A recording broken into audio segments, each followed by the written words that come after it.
who controls the world? Let's look at it from a much bigger picture.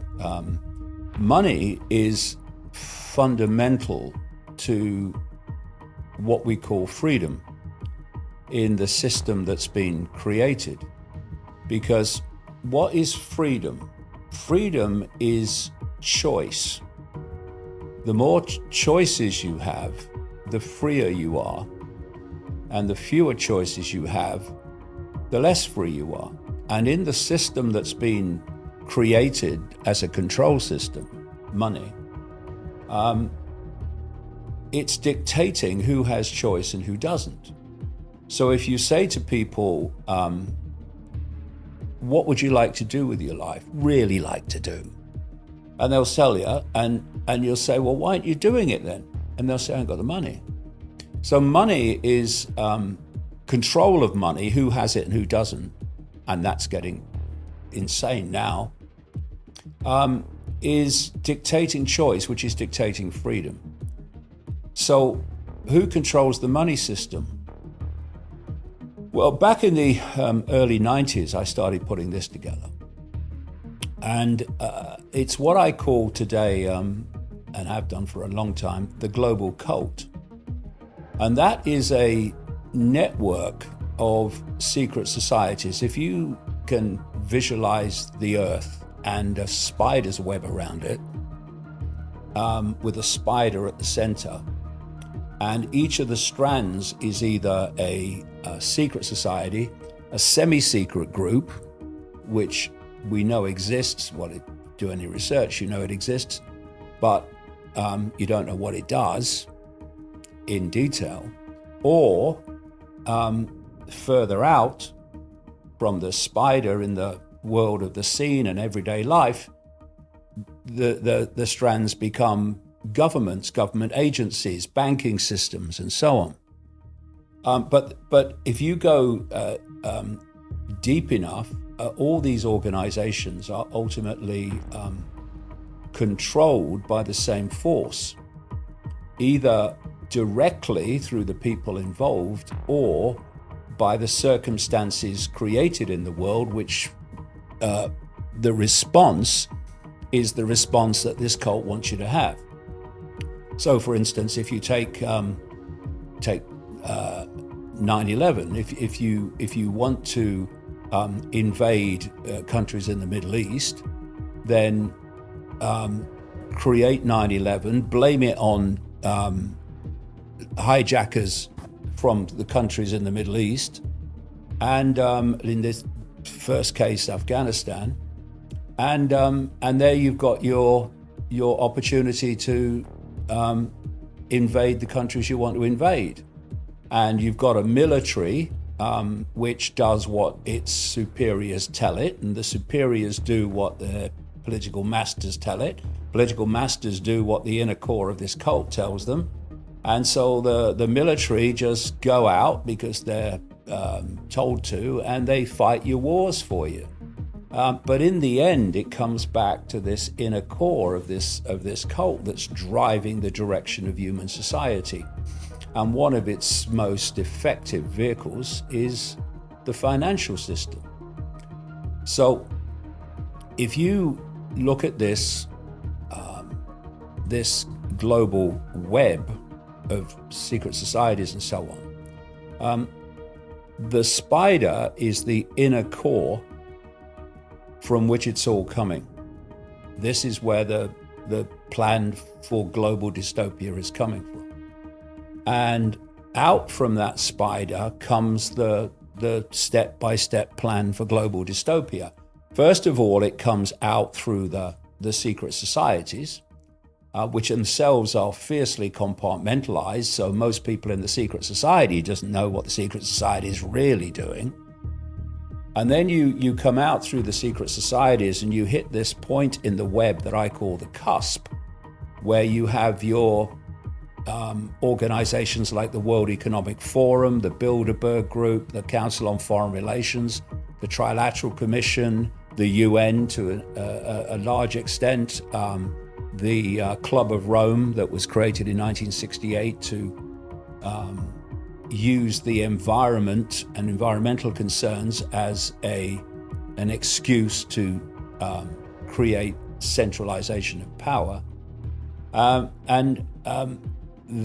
job of the CUSP organizations, which include the think tanks and non-governmental organizations, is to take the plan from the spider through the secret societies and to play it out into mainstream society. And at that point, you are into the organizations that we see and we know about: governments, government agencies, banking systems, corporations, World Health Organization, Silicon Valley, World Trade Organization, and so on. And all these organizations and secret societies and think tanks and all of it, they are fiercely compartmentalized, like I say, so that most people in them don't know what the inner circle knows. And if you go deep enough into the World Health Organization, deep enough into Silicon Valley, deep enough into Big Pharma, deep enough into the regulatory agencies that's supposed to protect us from Big Pharma, you'll hit a point where you hit this web. And at that point, all these organizations that appear to have different roles are actually on the same team, playing out the same agenda. So when the World Health Organization announced what was and how the governments of the world need to react, Silicon Valley starts instantly deleting and censoring those that were putting out a different story to the one coming from the World Health Organization. And if you didn't understand how this web works, you'd say, well, what the hell? You're supposed to be the town square. You're just what should be happening now. It's the exchange of information, but they were censoring it. Because if you go deep enough into Silicon Valley, into Facebook and Meta, they call it now, into Google, into YouTube, etc., all of which canceled me when it hit and I called it out in 2020. You're hitting the web that the World Health Organization is also attached to. So you've got one section of the web censoring on behalf of another part of the web. And you had big pharma corporations like Pfizer and Moderna. They were going to the regulatory agencies in government, like the Centers for Disease Control in America and the Food and Drug Administration, the MHRA in Britain, and they're like around the world. And they were saying, we want to use our fake vaccine, because it was not by previous criteria, on younger and younger and younger people down to eventually babies. And at each point, the regulatory agencies were saying yes. And you were going, hold on a minute. On the basis of whether it's safe and effective, you have no idea, but you're giving them permission one after the other all over the world. What's going on? Well, what's going on is you go deep enough in the regulatory agencies and deep enough into Big Pharma, you're hitting the web, and the web is giving permission to the web to roll out an agenda of the web, which was the fake. And so suddenly mysteries start to disappear, in the sense that why did they do that? Why would they do that? What are they doing that for? And I have a phrase, know the outcome and you'll see the journey. If you don't know the planned outcome, then everything seems random, bewildering. What's going on? Why are they doing that? Why are they doing that? But if you know what the outcome is planned to be, then suddenly the bewildering becomes very clear steps to the outcome.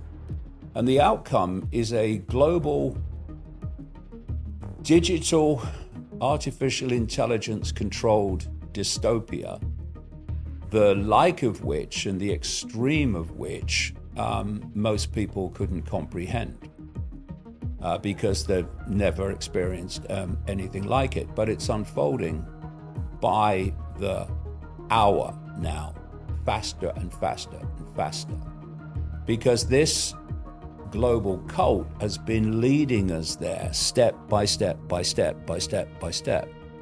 And the ultimate goal is the fusion of the human brain, human body with artificial intelligence.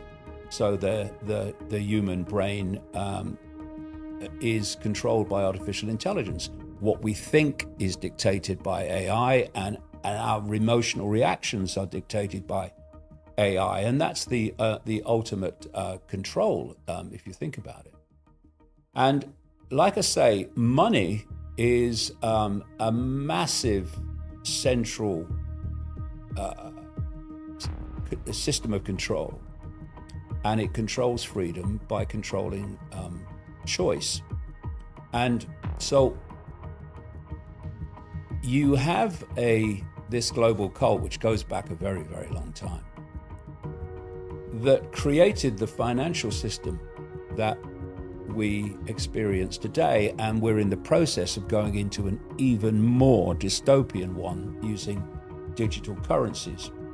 But up to this point, they've created this system in which you lend people money that doesn't exist, called credit, and you charge them interest on it. Now, there's many things that come from that. First of all, through fractional reserve lending, and as they call it, the banks and financial institutions are able to lend far more than they have on deposit. Through fractional reserve lending, they only have to have a certain amount in reserve to lend vastly more, and that's called credit. And so they lend you credit, which has never, does not, and will never exist. And if you don't pay it back, plus interest, then they get from wealth that they've conjured out of nowhere, they get in return, if you can't pay it back, wealth that does exist. Your home, your business, your land, your possessions, your car, whatever. And this exchange of non-existent fresh air credit for the wealth of the world is how we've got to the point now where a handful of billionaires basically control a vast segment of human wealth. I mean, some years ago now, a handful of billionaires owned more wealth than half the world's poorest population, the poorest half of the world's population. What the hell must it be now? And so what you're doing is you are absorbing and accumulating choice. And as you accumulate it and absorb it, you're taking it from the population. And so they become slaves to you because they're trying to get by and put food on the table when the money's simply not in circulation for vast tracts of them to do so. But there's another aspect to this, which is how it comes about. When you go to a bank and you borrow, say, £100,000, they type into your account £100,000, which has never, does not, and will never exist, called credit. But you're not paying back £100,000. You're paying back £100,000 plus interest. The interest isn't created, which means this: at no point is there enough money credit in circulation to pay back all the debt and all the interest on the debt. There's simply not enough money in circulation to do that. And so when you've got a boom and an expansion of the economy, that can be hidden a bit, not for everybody. But when you have any form of contraction of the economy, it becomes painfully obvious there's not enough money to pay back all the debt and all the interest on the debt, which means that encoded in the system by design is people losing their homes, their businesses, their land, their resources, their livelihoods. And this system has been running, for centuries now. The Rothschilds were massively influential in creating it. And now we're on the way to creating digital money and digital currencies, which will take this system of control through money onto a whole new level that we've never seen before. People allow themselves to be programmed in the way they see the world, and the education system is massively part of this, and the media system. So they unquestioningly basically follow what the system wants them to do.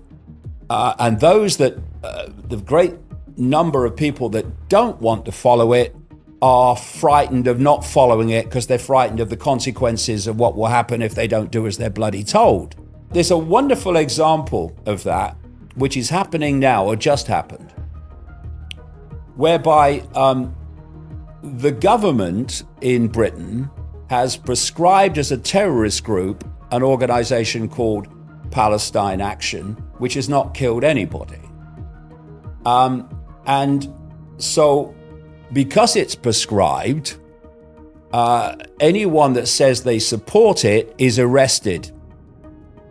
So lots of people congregate in London with banners saying we support Palestine Action. Hundreds and hundreds of them are arrested by these pawns of the system called police. And the point is that I'm looking at the reaction on the internet of people of the right who overwhelmingly support Israel and what's happening in Palestine. And they're cheering on the arrests of these people who are protesting genocide in Gaza. A little while back, when the Labour government of Starmer first came in, we had an horrific incident in Southport, in the northwest of England, where some children were killed in a dance school. And people were posting in their anger and fury things on the internet relating to migrants and stuff. And the sentences they were given were outrageous, ludicrous for posting an opinion on the internet. The right at that time was rightly furious at the sentences. They said this is fascism. Well, who do you think, people of the right, was the force that were arresting the people in London protesting against the Gaza genocide? Who do you think the force was that was doing that you were cheering? Oh, I don't know. It was the same force that you were condemning for jailing people for ludicrous sentences as a result of internet posts. It was the most blatant example of divide and rule. And we need to, therefore, appreciate that this global cult has you on the right and you on the left in its gun sights, but it's playing you off against each other through divide and rule, so that you're so busy fighting each other that you can't see that the strings attached to the people you're condemning are the same hands, held by the same hands that are holding the strings attached to you. And it's this awareness of the fact that we are all, whatever our belief system, whatever our religion, whatever our income bracket, we're all in the gun sights of this same force, which is pushing us towards a global dystopia on a scale that is unimaginable through artificial intelligence and the fusion of the human brain with artificial intelligence.